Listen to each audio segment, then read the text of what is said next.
Okay, so let's continue our topic in the symmetrical parabolic curve. So, problem number 3 tayo. So, in a certain portion of ongoing construction of Clark-Subic Road, a parabolic curve is designed to connect a positive 6% grade and a negative 4% grade. The curve is to pass through point P, the stationing which was 35 plus 280, and the elevation is 198.13 meters. If the grade intersection is at station 35 plus 300 and the elevation is 200 meters, we need to determine the following. First is the length of the curve. Next is the location of the summit from the point of tangency. And lastly is the elevation of the summit. Okay? So first and foremost, we need to draw or illustrate the problem. Sabi, so pag ganyan daw tayo. We have a positive 6% grade and a negative 4% grade. So pababa. Okay? So we have a negative 4% grade. Okay? So the curve is to pass through point P and the stationing of which was 35 plus 280 and the elevation is 198.13 meters. If the grade intersection, so yung grade intersection daw natin is 35 plus 300. So nasaan ba yung grade intersection natin, no? So ito yung grade intersection natin. Yeah. That is our grade intersection. Okay, that is our vertex at station 35 plus 300.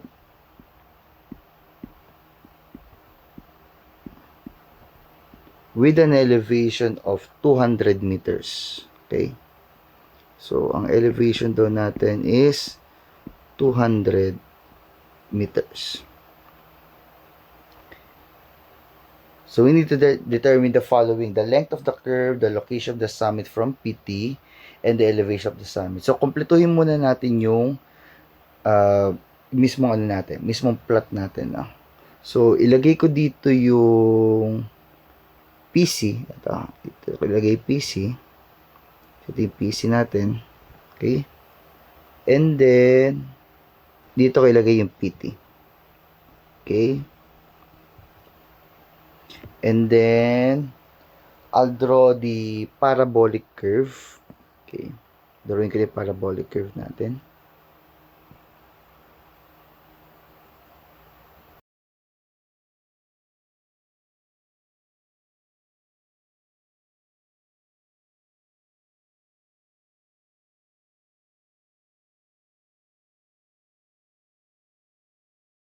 Okay, that is our curve. Okay. Then the distance, we have also the distance.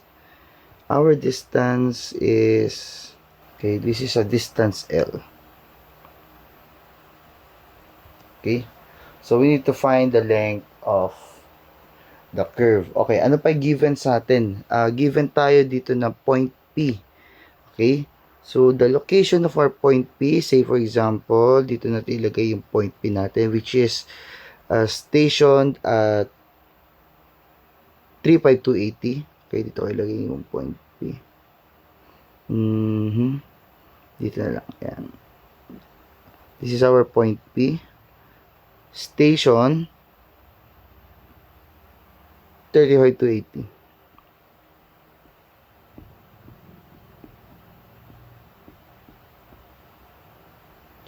And elevation 198.13 meters. Okay.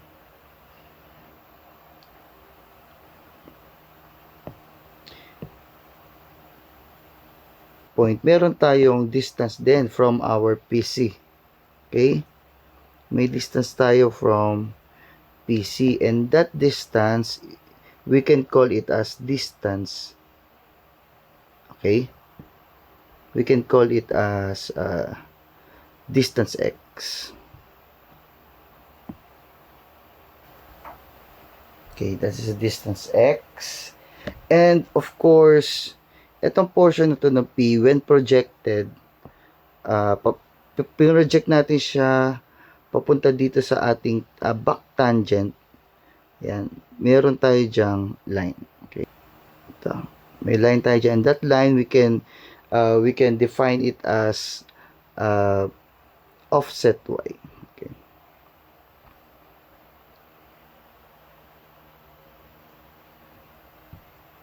So, may offset y tayo. Okay. Remember na, so in letter A, okay, para makuha natin si letter A. So, this is the length of the curvature. Okay? So, using SPP. Okay, using SPP. Okay, paano natin gagamitin si SPP? Okay? We have this parabola. Okay, meron tayong parabola dito. May parabola. And we have this small parabola, no, yung x and the y. Okay, yan ang gagamitin natin ngayon na points, no, yung mga parabolic points natin. So, we have x squared all over y. Saan natin siya ngayon i-equate? Okay, saan natin siya i-equate? Take note that from the vertex papunta dito sa ating parabolic curve, may distance tayo dyan na h. Okay. What is the distance of h from PC? Okay. Okay. Drawing tayo. Doon tayo sa drawing. Diba, si point A ay nakapantay lang din kay point P. Say for example, ito si point P. Okay. This is our point P. So, what is the elevation? Sorry, what is the station of our point P? Point P is located at station 35 plus 280. Okay? So, therefore, kung 35 plus 280 yan, si point A is also at 35 plus 280. Naintindihan niyo yan? Okay. So, now, how do we get the distance of A and B? Simply by subtracting the station of B and the station of A. So, what is the station of B? The station of B will be referred sa station ng vertex, which is station 35 plus 300. So, therefore, station B is also located at 35 plus 300. Now, we can therefore solve for the distance of A and B. So, that will be 35 plus 300 minus 35 plus 280. So, that will be equal to 20 meters. So, therefore, the distance between A and B is 20 meters. Okay? Kompletuhin ko lang. So, this will be your theta. And this will be your positive 6% grade. Okay?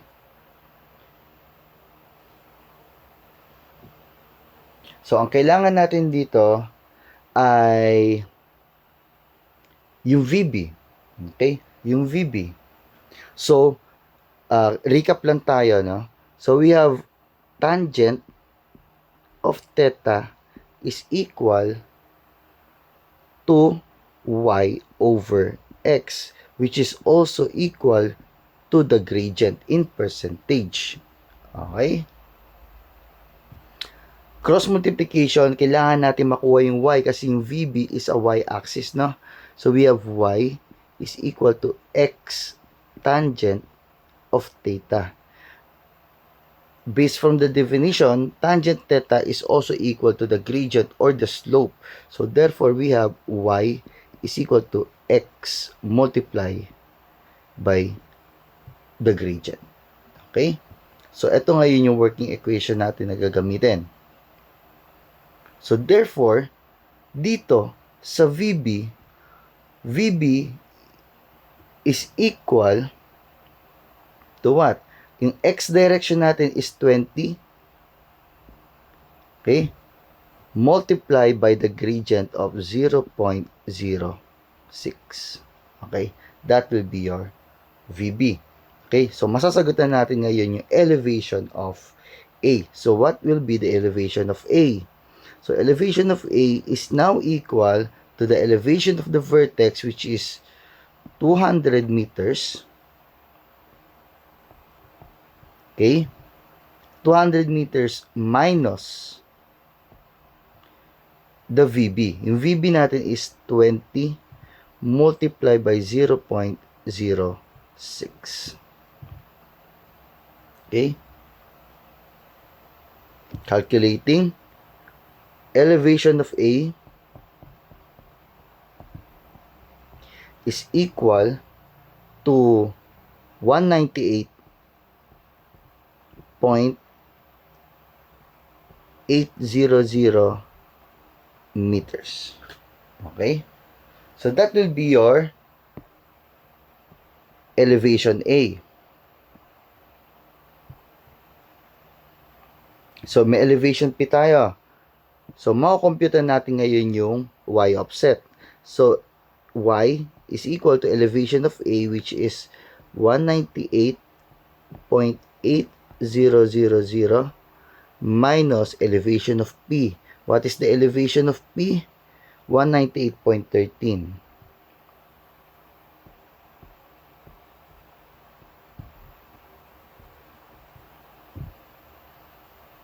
Okay? So therefore,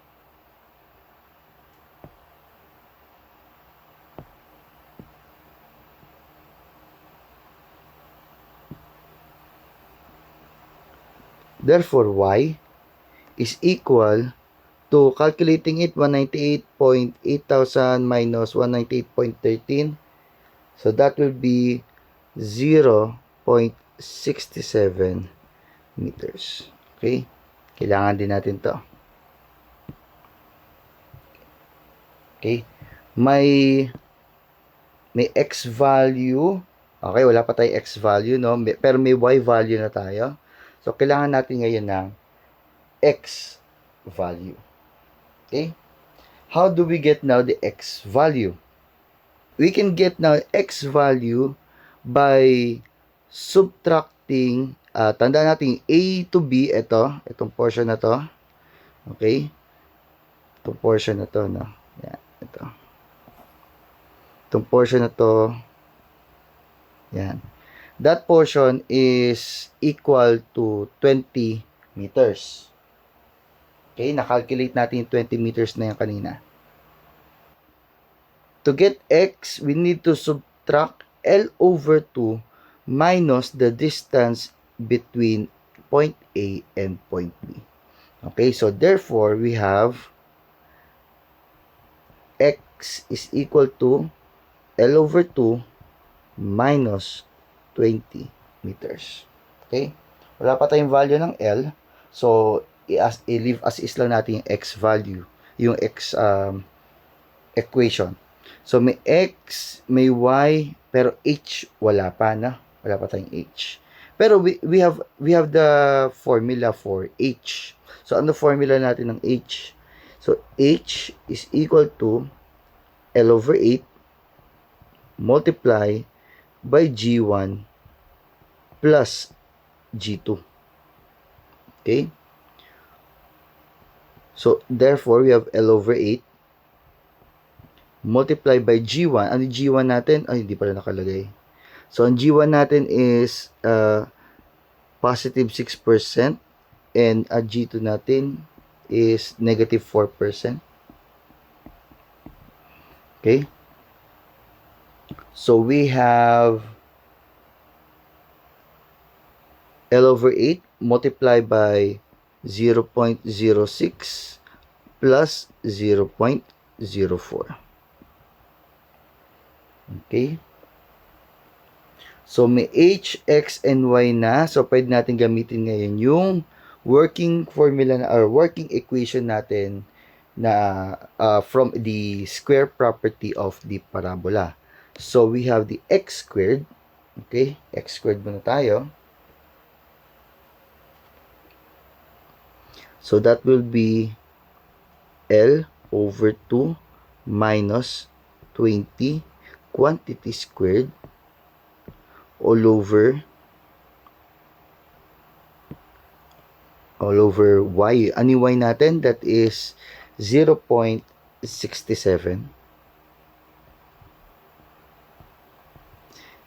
which is equal to L over 2 squared all over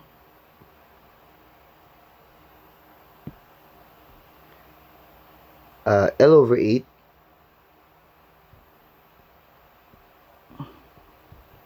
multiplied by 0.06 plus 0.04.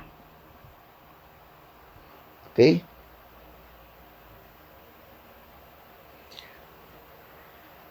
In this problem, dalawa ang makukuha natin na value ng L. Okay? We have L sub 1 and L sub 2. Okay? So, kung i-calculate nyo to, no? So, since squared siya, or raised to 2, or second degree, we'll be expecting two values of L. Okay? So, we have the L sub 1 and L sub 2. So, using your calculator, no? So, shift solve nyo siya, no? Yung unang shift solve nyo will become 13.3001 meters. Question. Is L sub 1, is the value of L equal to 13.3001 meters? Okay? The answer, okay? Check nyo. From PC to PT, L value. Pero from A to B, ano na value ng A to B? A to B natin is equal to 20 meters. So, therefore, L must be greater than 20 meters. Kung 13 meters lang yung L, yung A to B natin, sobrang haba. Mas mahaba pa siya doon sa length of the curve natin. So, therefore, we can conclude now based on the plot na our L is not equal to 13.3001. Okay? How do we get now the second value of our length of the curve? Okay? So dito, if we magsi-shift solve tayo, no? So hindi ko mapakita yung calculator ko dito, no? Shift solve tayo. Hahanapan kayo ng value ng x, either gamit nyo ay Casio or ang gamit nyo ay yung Canon. Hahanapan kayo ng value ng x, okay? I-set nyo yung x equal to 100. Okay? So, yung calculator natin, using Newton-Raphson method sa numerical solutions nyo, no? So, numerical methods, iraran niya yung value ng x, or in this case, the working formula natin na L, okay, from 100. So, magi-start siya ngayon ng value niya sa hundreds, okay, sa 100. So, either bababa siya or tataas siya. Okay, but in this case, kapag 100 na nilagay nyo, makukuha nyo yung kasunod. Okay, yung kasunod na na root nung L natin, no? Okay? So, yung next root natin will be 120.2999 meters. Okay? So, between these two, L1 and L2, okay, mas ano naman, no, mas realistic yung value ni L sub 2. Okay?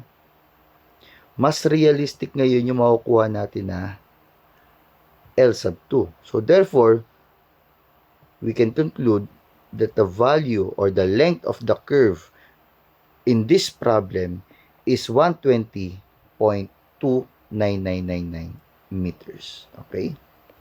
So, lagyan natin.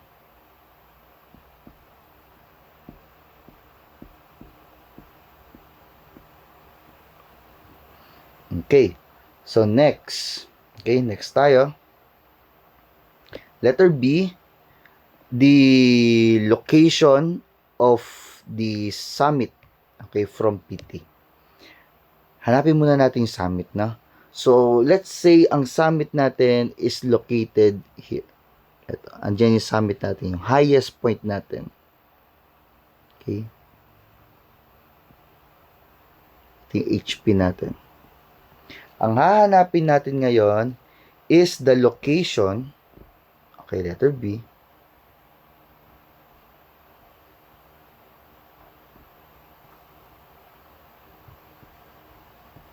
so we need to find the location of HP from, take note from PT.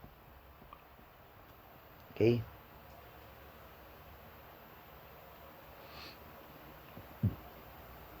So, ito yung HP natin, no? I-read ko na lang, no? Yan. Ito yung HP. Saan located ang ating S?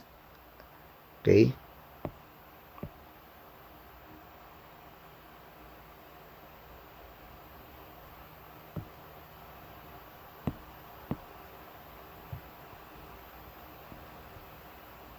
So, ito yung S natin.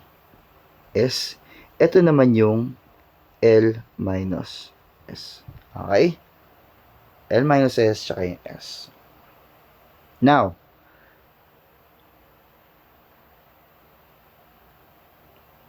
madali makuha yung S, no?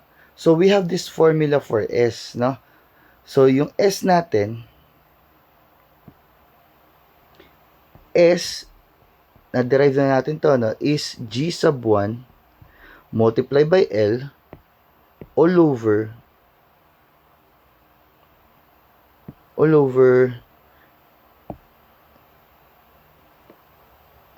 G sub 1 plus G sub 2. Okay? We know that our G sub 1 is 6%. Okay? So that will be 0.06 multiplied by L. Ang L natin na nakuha is 120.2999 meters. All over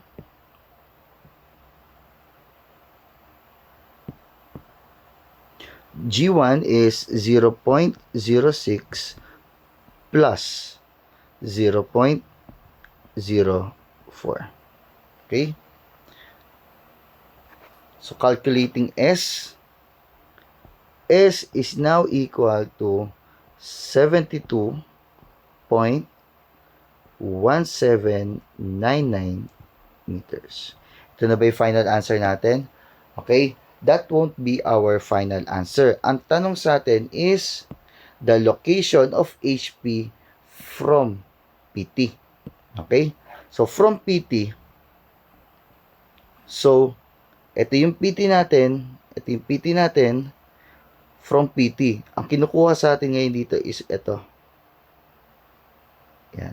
Yung distance po na yan. Okay? That distance is L minus S.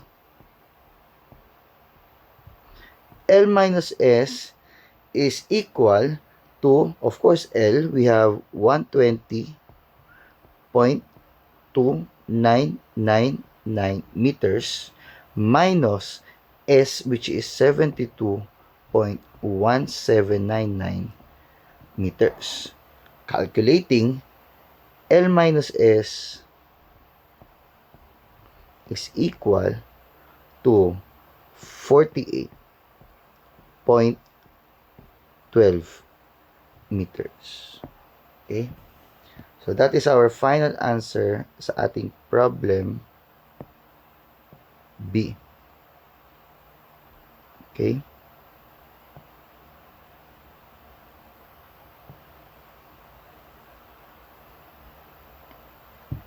And lastly, we have our problem C. Okay? Problem C natin is the elevation of the summit. Kunin daw po natin elevation ng HP. Okay? Letter C tayo.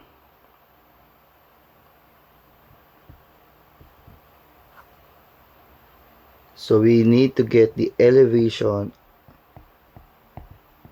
of the summit HP. Okay? So,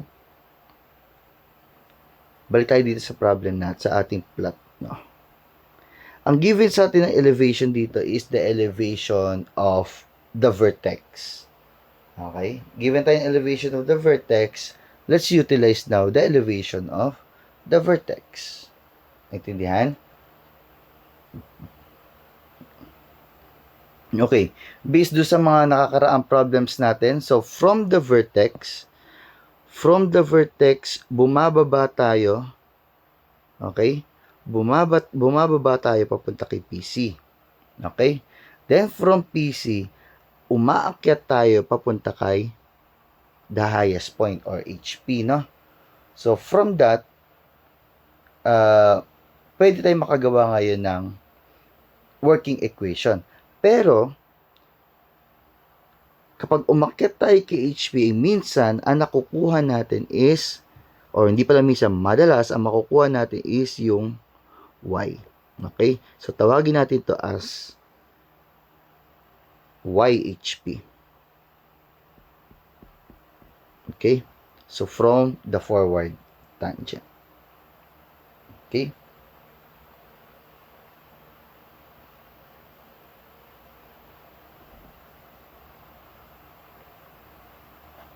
So, ngayon, buuin muna natin working equation. So, we have the elevation HP or highest point is equal to the given elevation of the vertex. Okay, ito yung given natin. Minus, okay, bakit minus? Okay, from the vertex, bababa tayo papunta kay PC.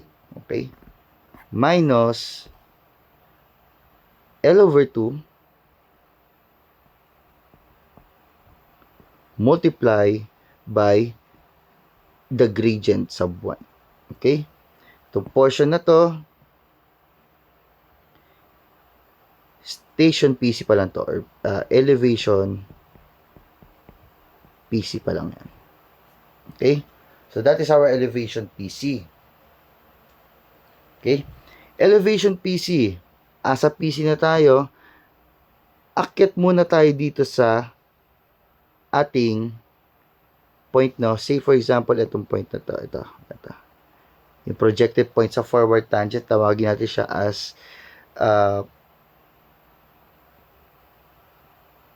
point Q. Okay. So, punta tayo sa point Q. Okay. So, plus or minus. So, definitely that is plus. Plus the elevation of Q. Okay? Elevation of Q. Pero hindi naman ito yung elevation na kailangan natin, elevation of Q. Ang kailangan natin is the elevation of the highest point. How do we get the elevation of the highest point from the elevation of Q? We need to subtract it by YHP. Okay? So, subtracting it with YHP.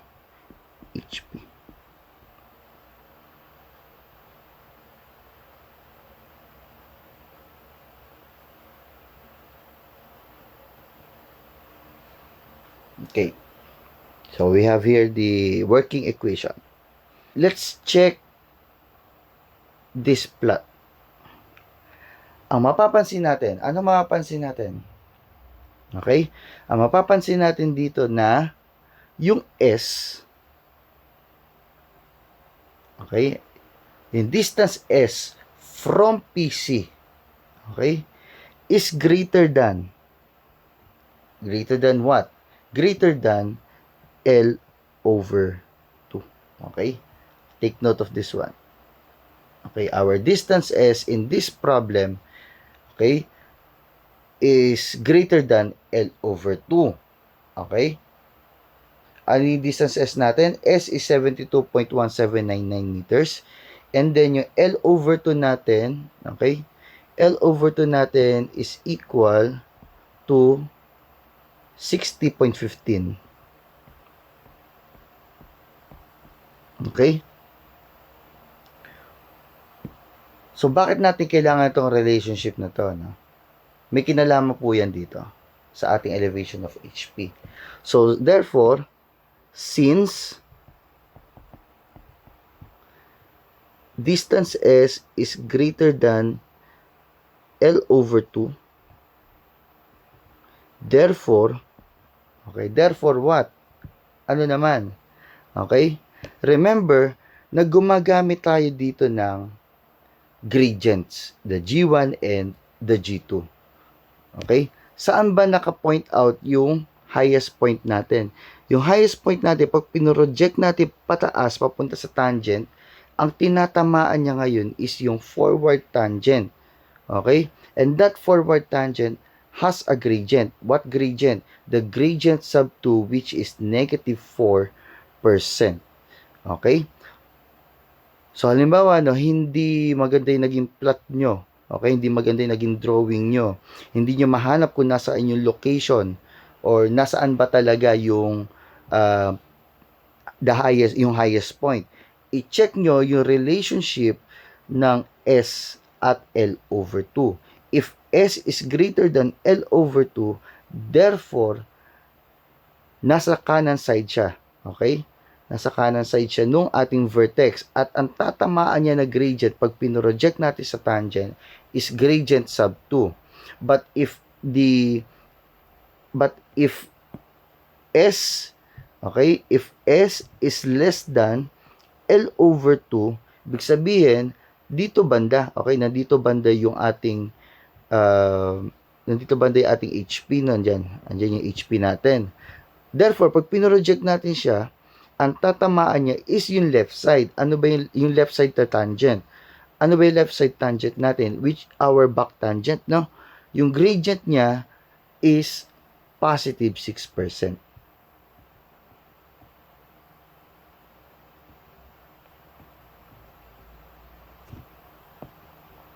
I hope naintindihan yung portion na yun, no? Okay? So, we'll use this relationship of S distance and the L over 2. Therefore,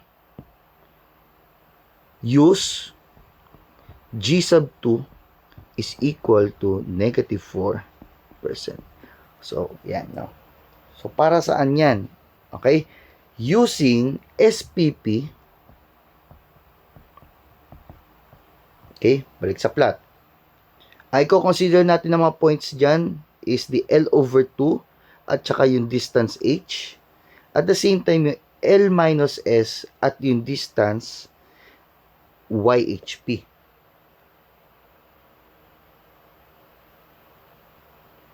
Okay? So, we have the L over 2 quantity squared all over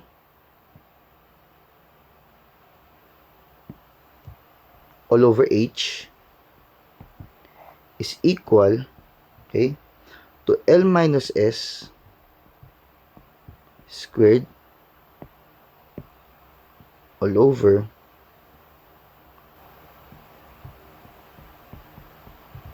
okay.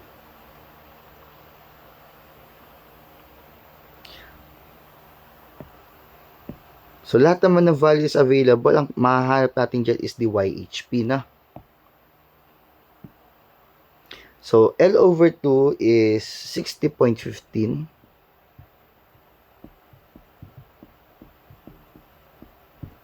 All over. H natin is, okay, calculating mo natin si H. Okay, H is equal to L over 8 G1 plus G2. Okay?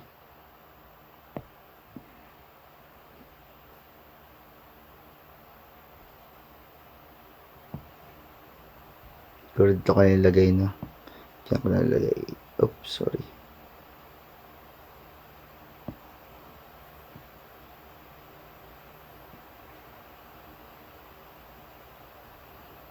Okay, elevate G1 versus G2. Okay. So, L natin is 120.2999 all over 8. G1 natin is 0.06 plus 0.04. Therefore, H is equal, okay, so that is 120.2999 all over 8, 0.06 plus 0.04. H is 1.5037 meters. Okay, 1.5037. That is 1.5037 meters equal, what is our L minus S? 48.12 squared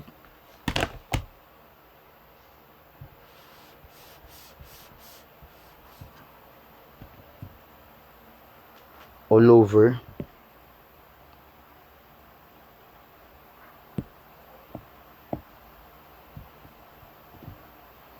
YHP. Okay? So, YHP na lang dito ang kulang. So, we can have YHP is equal to 0.9624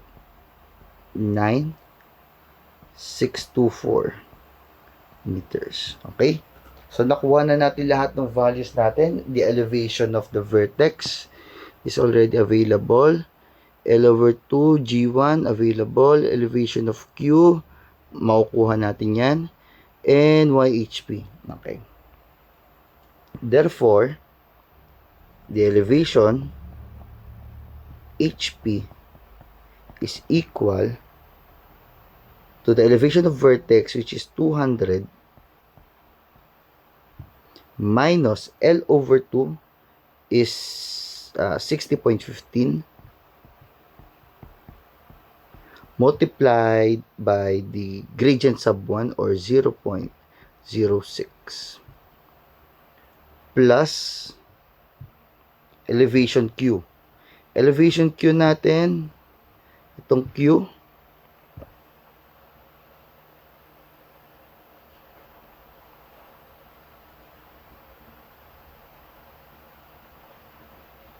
elevation Q natin is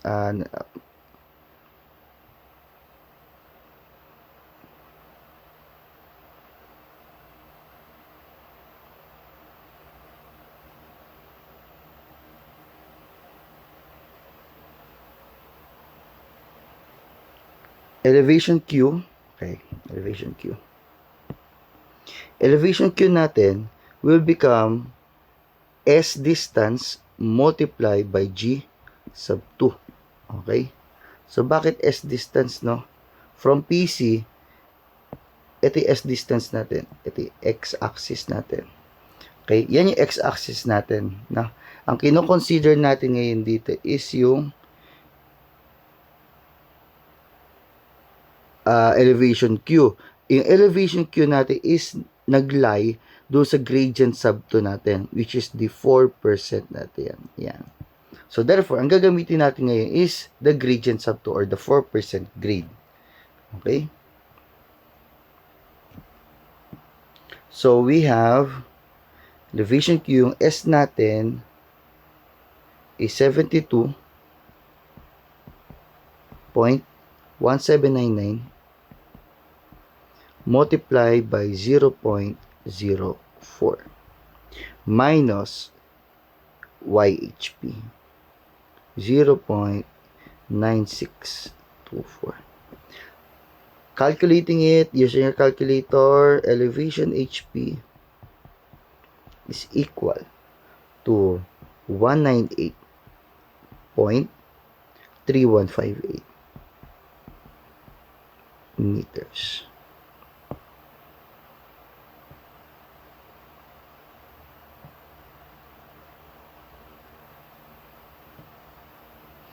Okay.